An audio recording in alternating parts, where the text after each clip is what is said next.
எங்களோட கிராமம் ஒரு வறட்சி கிராமம். அதனால எங்களுக்கு அந்த பயிர் செய்கிறன்ற அறிவங்களுக்கு இல்லாமல் இருந்தது. அதனால உளுந்து, பயறு, கவுப்பி அப்படியான பயிர்களை தான் நாங்கள் போட்டு கொண்டிருந்தோம். அதற்கு பிறகு பயிர் செய்கிறதுக்கு ஆலோசனை வழங்குறவர்கள் வந்து எங்களுக்கு இந்த மண்ணுகள் கரைஞ்சி போகிறது இதுகளை பற்றி சொல்லி நாங்கள் செய்கிற விவசாயம் பிழையாண்டு சொல்லி அதை எப்படி செய்யணுமென்ற ஆலோசனைகளை வந்து எங்களுக்கு வழங்கினாங்க. ஆலோசனை வழங்கியதன் பின்பாடு இது பண்டு போடுறதுக்கு சொல்லி தந்தது. அதை போட்டு தந்ததுக்கு பிறகு எங்களுக்கு நீண்ட கால பயிராக மா, கொய்யா, தென்னை அதுகளெல்லாம் தந்தது. குறுகிய காலமாக பயிர் செய்கைக்காக மிளகாயை பயன் பெறுறதுக்காக அதை தந்துருக்கு. அதை பயிற்சி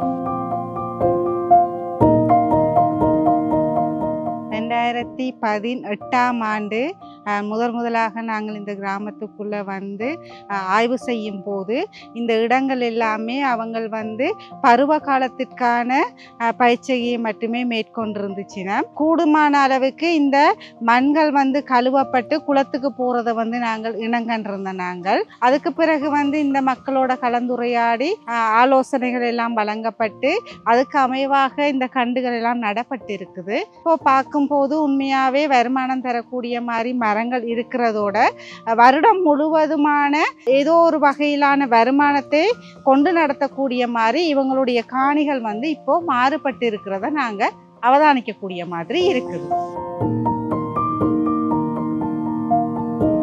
அதற்கு பிறகு எங்கள் இந்த பயிர்கள் செய்யறதுக்கு தண்ணி போதாம இருந்தது.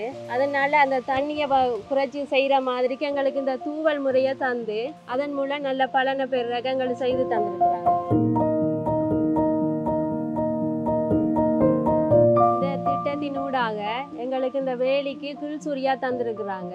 அதை ஊட்டி இருக்கிறோம். அதுண்ட பருவம் வரும்போது அதை வெட்டி நாங்கள் அதை பசலையாதாண்டு போடுறோம். நாங்கள் பசலை போடுறதால எங்களுக்கு அந்த நோய் தாக்கங்களும் இல்லாமல் போகுது. அடுத்ததாக வந்து எங்களோட பிரதேசத்தில் சுத்தமான குடிநீர் இல்லை. அதனால நீரழிவு நோய்களும் கூடுதலாக இருக்குது. அதனால எங்களோட அந்த நிலைமையை கருத்தில் கொண்டு எங்களுக்கு மழைநீர் சேகரிப்பு டேங்கி வழங்கியிருக்கிறாங்க. அதை வச்சு நாங்கள் பயன் பெற்று கொண்டிருக்கிறோம். அதனால எங்களுக்கு அதுவும் ஒரு பிரச்சனை இல்லாமல் இருக்குது. அதெல்லாம் கவலை இல்லை. இந்த பிரதேசத்தில் ஆரம்பகால ஆய்வின் பிரகாரம் இந்த பிரதேசத்தில் அதிகமாக வந்து குடிநீர் பிரச்சனை காணப்பட்டது.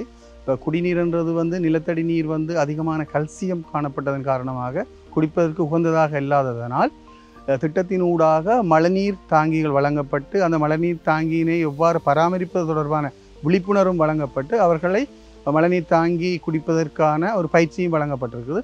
தற்பொழுது மிகவும் அவதானமான முறையில் மழைநீர் தாங்கி தண்ணீரை பயன்படுத்துவதனால சிறப்பான ஒரு வாழ்க்கையை வாழ்ந்து கொண்டிருக்கிறார்கள்.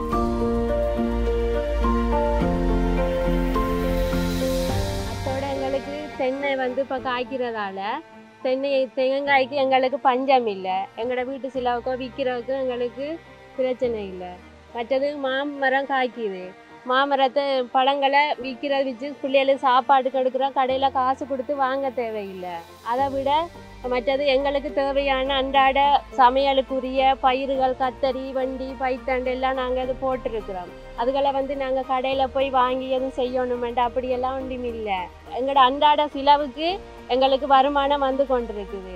இதை போக எங்களுக்கு எதிர்காலத்தில் வந்து நாங்கள் இதுகளை செய்து போய்ன்ற வருமானம் வரதால எதிர்காலத்தில் என்ன செய்ய போகிறோமோண்டு கவலையே இல்லை. எங்களுக்கு சந்தோஷமாக இருக்கிறோம். எந்த கவலையுமே இல்லை.